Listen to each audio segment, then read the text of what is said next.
Welcome to module 18 of database management systems. We have been discussing about relational database design. This is the part 3 of that. In the last module, we discussed about the notion of functional dependency and decomposition based on that at an elementary level and a certain bit of its theory. In this current module, we will learn different algorithms that use the functional dependencies and can make conclusions about the design or make changes to the design.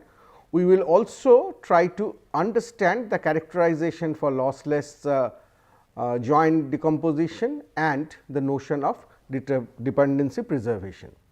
Therefore, this module will have these three topics: algorithms for functional dependencies, lossless join decomposition and dependency preservation.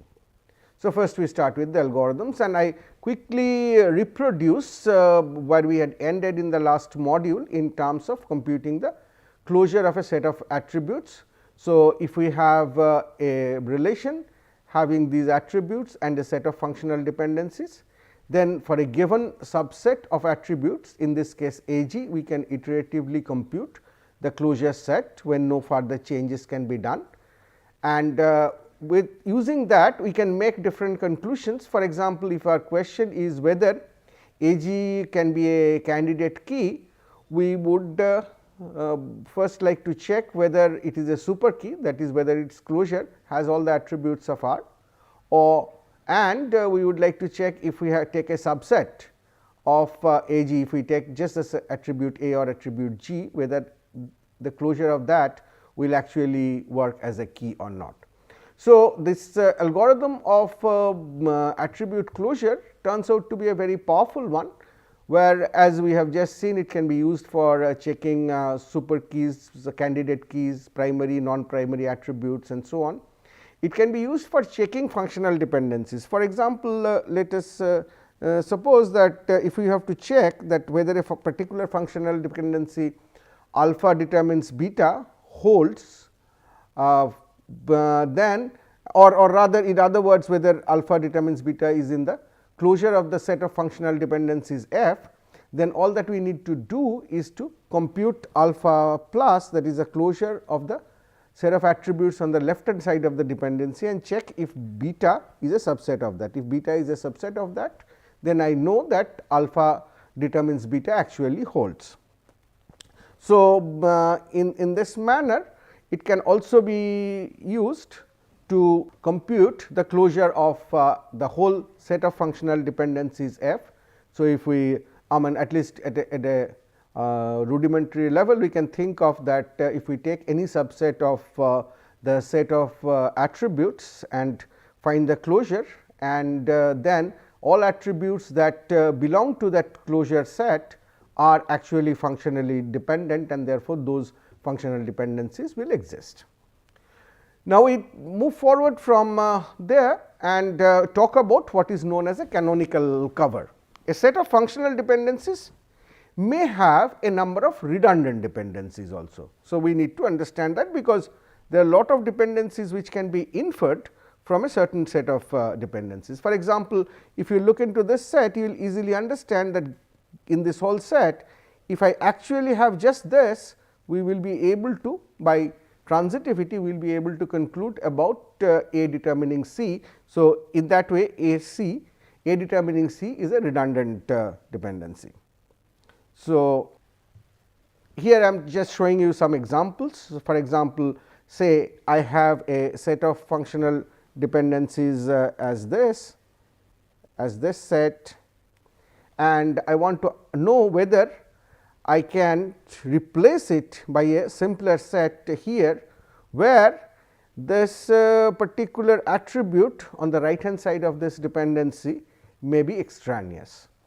So, if I have to do that, then what we need to perform is we need to show that given the set of functional dependencies, the original set, whether this can imply this set, that is, from this set of functional dependencies, whether I can logically conclude the simplified set.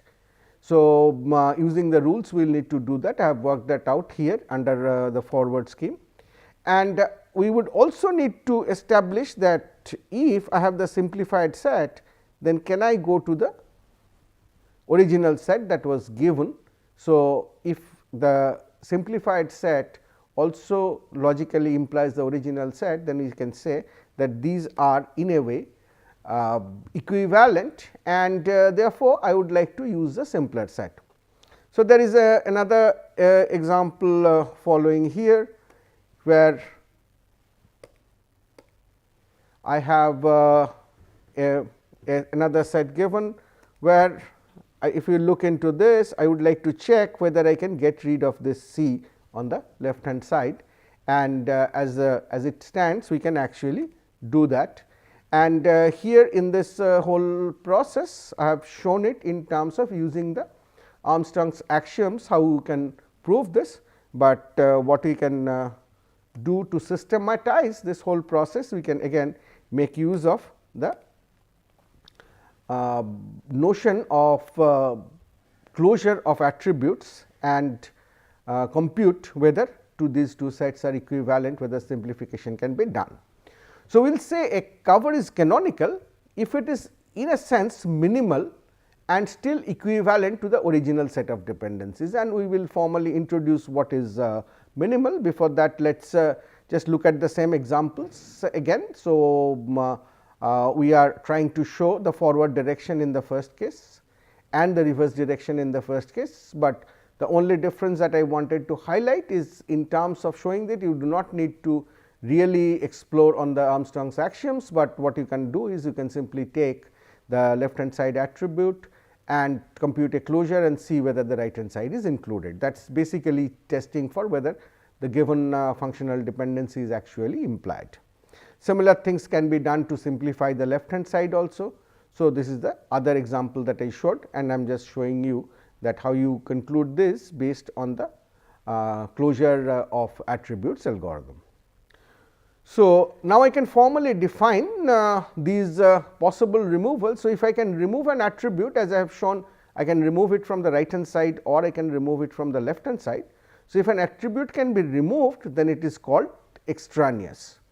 So, if I have a functional dependency, let us say alpha functionally determines beta, and I have an attribute A which belongs to alpha, then we can check whether it is possible to remove A from alpha. So, to test that, what we do is we form a new set by removing the original functional dependency and adding the new functional dependency where the left hand side does not have that A. And if F logically implies this, then certainly we can conclude that A on the left hand side of the functional dependency was extraneous. Similar thing can be done for checking if there is an extraneous attribute on the right hand side of a dependency, and in this case naturally what we will need to do is we will need to work out the simpler set and then check whether F is implied by that, because as you can understand that if you are making the left hand, if you are removing an attribute from the left hand side, then you are making your precondition softer. So, you need to see whether that is implied by the original set, and on the other hand, if you are removing something on the right hand side, then you are making your consequence simpler. So, you need to understand whether that set implies the original set. So, if you look into that, and obviously the other directions of this implication is not necessary to be proven, because that will automatically follow, because in the first case when I am removing an attribute, extraneous attribute from the left hand side of an of a functional dependency, naturally the set that I get, that will always imply the original set, because it is always possible to add additional attributes on the left hand side and so on. So, here are some examples worked out. So, here where I show that given a set AC and AB determining C, B is actually extraneous, because as you can see, if I remove B, then I get A determining C, which is originally already there in the set. You can establish that by computing the closure of the attribute set. Another example where you are trying to see an extraneous attribute on the right hand side. So, in this example, C on the right hand side of the set, A B determining C D is extraneous, because it can be inferred even after because A B determining C can be inferred even after deleting this C from the right hand side. So, these are using this notion, we can formalize a test for whether an attribute is extraneous. So, this is the formal steps of the step are given here, but I am sure you have already understood through the example.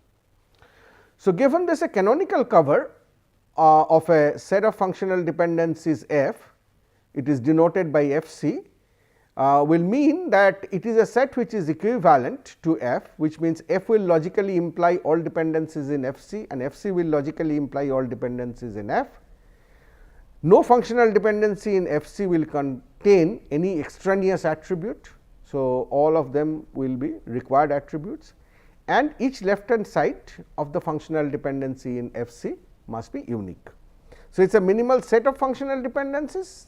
Please note on these two core points, a cover is canonical if it is a minimal set, and it is an irreducible set. So, neither you can remove any dependency nor you can remove any extraneous attribute from this dependency set.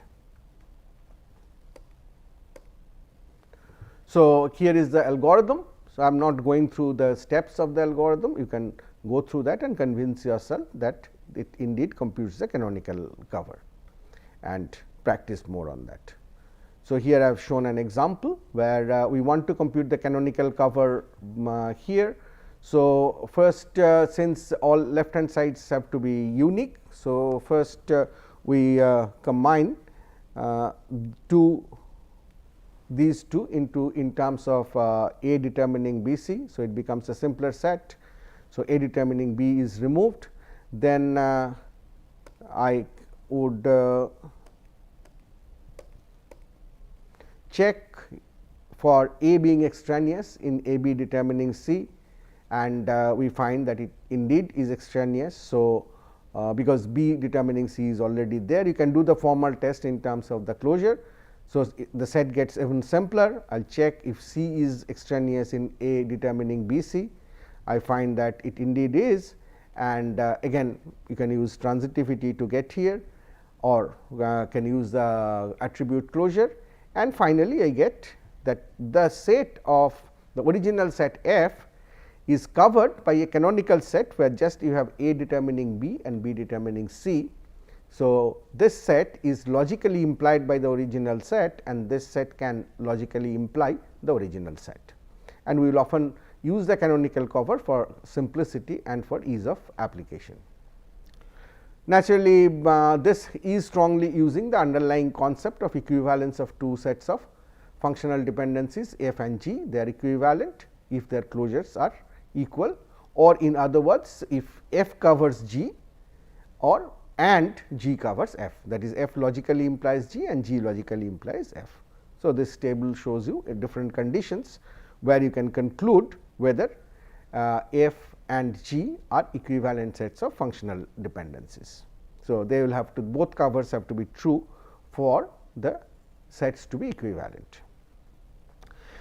What I have done is we have put a number of practice problems for various kind of things that you can do with functional dependencies. The first set of problems find in first set of problems you have to find if a given functional dependency is implied from a set of functional dependencies.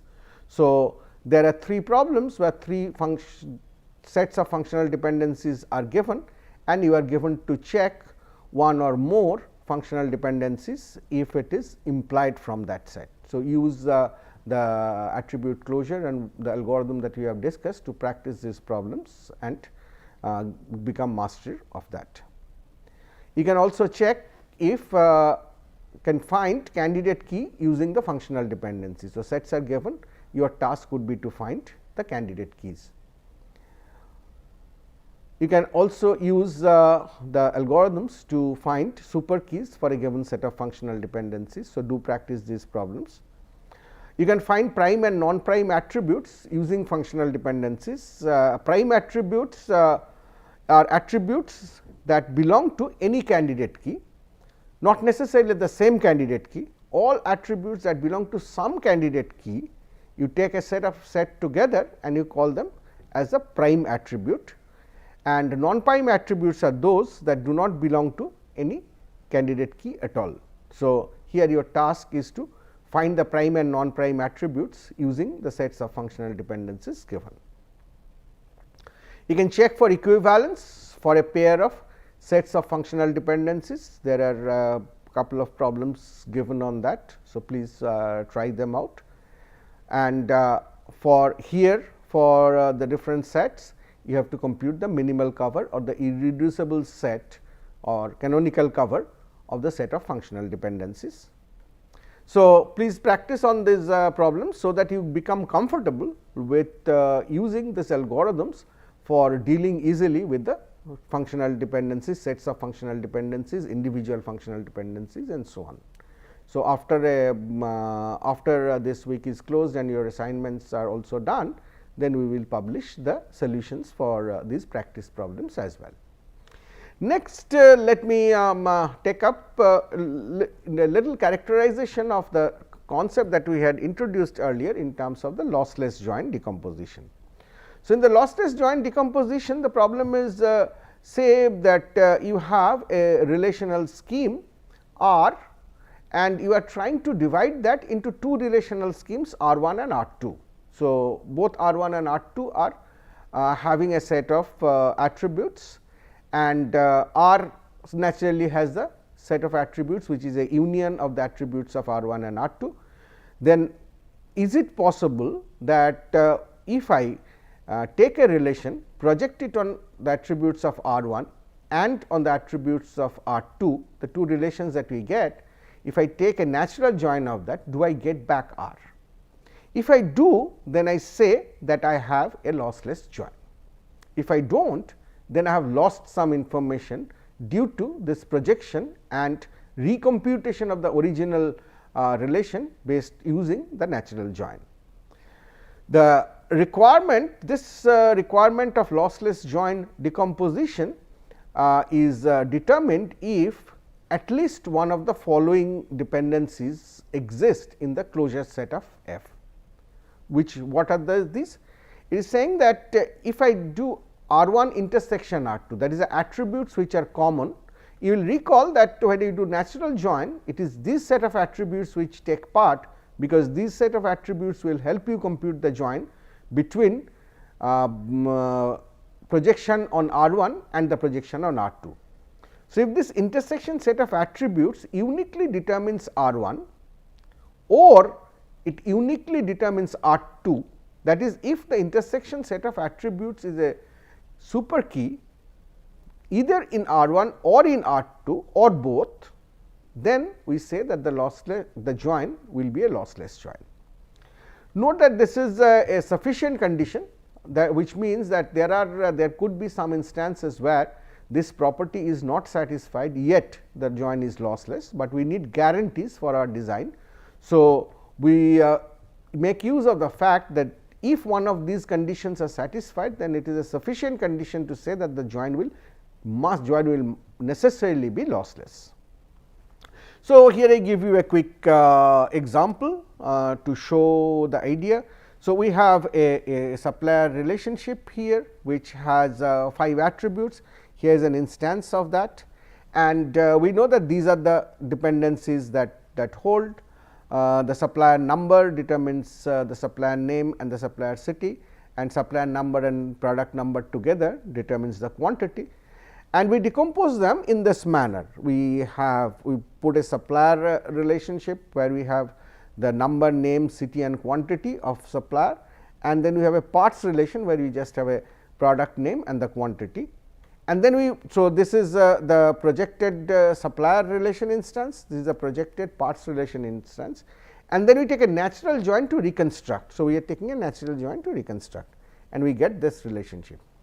Now, our desire was that we must get back the original relation, but if you compare, you will find that this is not the case. Here we have one tuple here and we have another tuple here. I have specifically highlighted them in red, which were not there in the original relation. They have come in because when I did the join, naturally the join had to be performed on this common attribute quantity, and based on that value. So, NIC 5 NIC NY, the 5 NIC NY, then we have 10 5 NIC NY 10 this entry, and we have 2 entries of 10 and 10 here.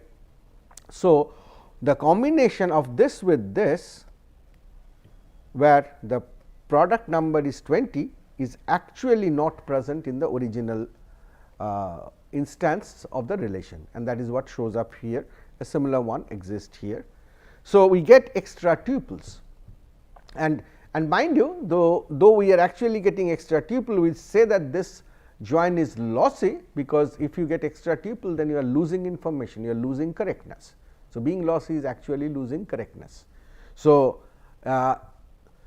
even though we have more tuples, we say that this is a lossy join, and you can now go back and analyze that the common attribute QTY is not a super key either in this or in this. So, R1 intersection R2 implying R1 or implying R2 does not hold. So, it does not, and in addition it also does not preserve this functional dependency, because these are not no more determined. Now, let us see, is it so we saw a case where the join, the decomposition that we did and then the subsequent join that we performed did not prove to be a lossless join, we lost information. So, let us take a look as to can we actually do a decomposition which will be lossless, where we will not lose information.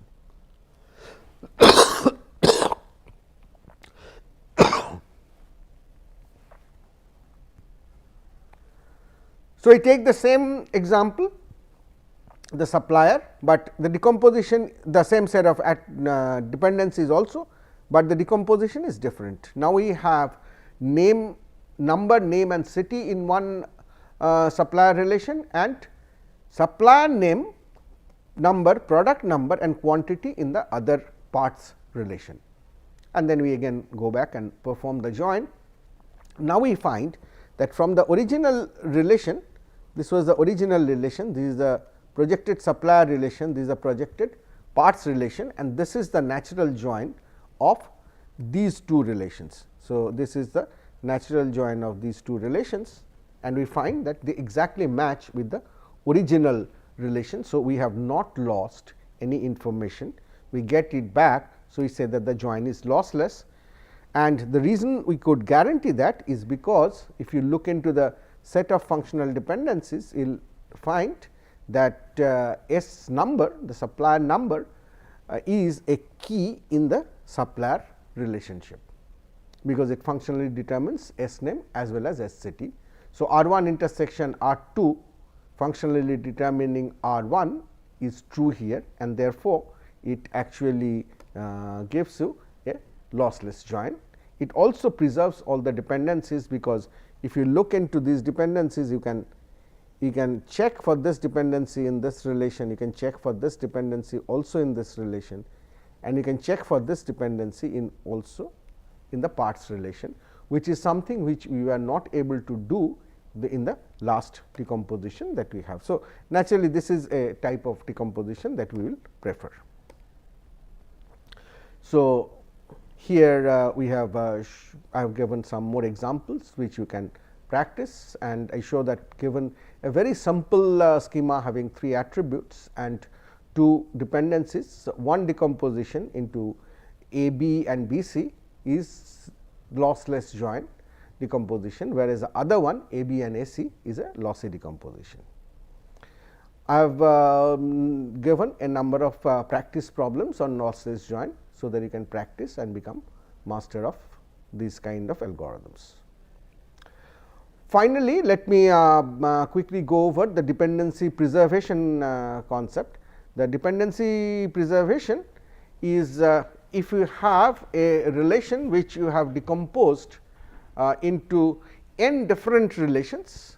So, if you decompose a relation into a number of relations, then naturally all functional dependencies you cannot check on all the relations, because a dependency may involve attributes, all of which may not be present in a particular decomposed relation that you have. It may be distributed amongst different. So, when you do this decomposition, you get, for every relation you get a new set of a subset of functional dependencies. So, R I, the decomposed relation R I, the ith relation, will have a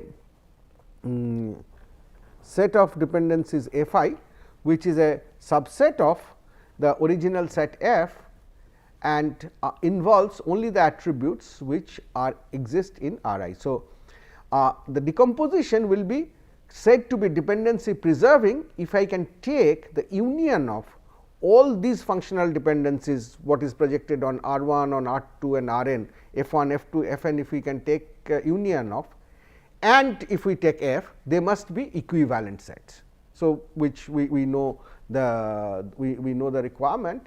So, equivalence mean that they will, their covers will have to be equal. If it is not, then there will be at least one dependency which you will not be able to check in any one of the projected relations, and to be able to check that, you will have to compute the natural join, and that is, as we know, is a very expensive process, and we would not be able to do that on a regular basis. So, here I have written down the algorithm to test if a decomposition actually preserve the dependency or not. So, I will not go through the steps, I will leave that for you to understand, but what I will do, I will just show you a simple set of worked out example and reasoned on that. So, I show you two different methods of doing this. So, here we have a set of attributes given, the dependencies that work in that, and a particular decomposition. So, given the set of attributes and the decomposition, if we project now, if we project the set of functional dependencies, then these are the sets that we get. So, on R 1 we have 2 dependencies, on R 2 we have 1 dependency, and on R 3 we have 1 dependency again. So, if we now think about the union of these and the closure for that, then we can see that these 4 dependencies which occur here, and therefore, I have struck them off in this set. These 4 dependencies can be checked directly on the projected relations. So, that leaves us with 3 dependencies in the original set, which cannot be checked on any one of R 1, R 2 or R 3. For example, if you consider B C determining E, then B exists on R 1 and C also exists on R 1, but E is not there. So, you cannot check that dependency on R 1. You cannot check that on R 2 because C and E do not exist, and you cannot check them on R 3, check it on R 3 because none of them actually exist. So, what we will need for the dependency preservation to hold is the dependencies which are already existing, the 4 dependencies that are struck off, if they collectively can logically imply these dependencies so that they can be checked, then we will be able to say that this is dependency preserving. So, what you do is something very simple. You want to say, you want to check whether this is preserved. So, you start with the left hand side and compute the closure. The only difference, you compute the closure first with the set of functional dependencies projected on R 1, that is F 1. The set closure set that you get, you take that and compute its closure with respect to the second set of functional dependencies F 2. The closure that you get, you take that and you compute the closure with respect to the third set of functional dependencies, which is on R 3, and that is your final closure set. So, this closure set includes the right hand side attribute E. So, we can conclude that B C indeed functionally will determine E, and that relationship will be preserved, because we have, starting from BC, we have seen that in every projected relation what all implied functional dependencies that can be checked, which is what the meaning of the closure set of attributes are. And since that set eventually has E, we will know that this will be preserved. This set also has F, so the other one will also be preserved. So, this is preserved, this is preserved. To check whether this dependency is preserved, we need to again repeat the process and find whether E f belongs to the final closure set, which it does, and therefore, we conclude that this decomposition is dependency preserving. With the same example, I will just show you a little different way of doing the same exercise. I have not written down the algorithm for this in longhand, but the example should be quite illustrative. So, here what you do when you project, you check if some dependency has multiple attributes on the left hand, on the right hand side, then you write them in a separately decomposed manner. So, A implies determines B, C, D is written in terms of 3 dependencies: A implies B, B implies C, and C implies D. So, you make sure that all dependencies are written in a form where the right hand side has a single attribute. Then you compute what is known as the reverse functional dependencies, that is, you take the right hand side and compute whether the right hand side can imply the left hand side. So, I will just show you one. So, in case the right hand side here is B, so you have a B on the right hand side. So, you compute the closure with respect to F, the original set, not the projected set of, and you get B f. So, you know that this reverse functional dependency, which is B functionally determines A, which is the reverse dependency, cannot be inferred. And you do this for each of the right hand side single attribute and check if the reverse dependencies can be inferred or not.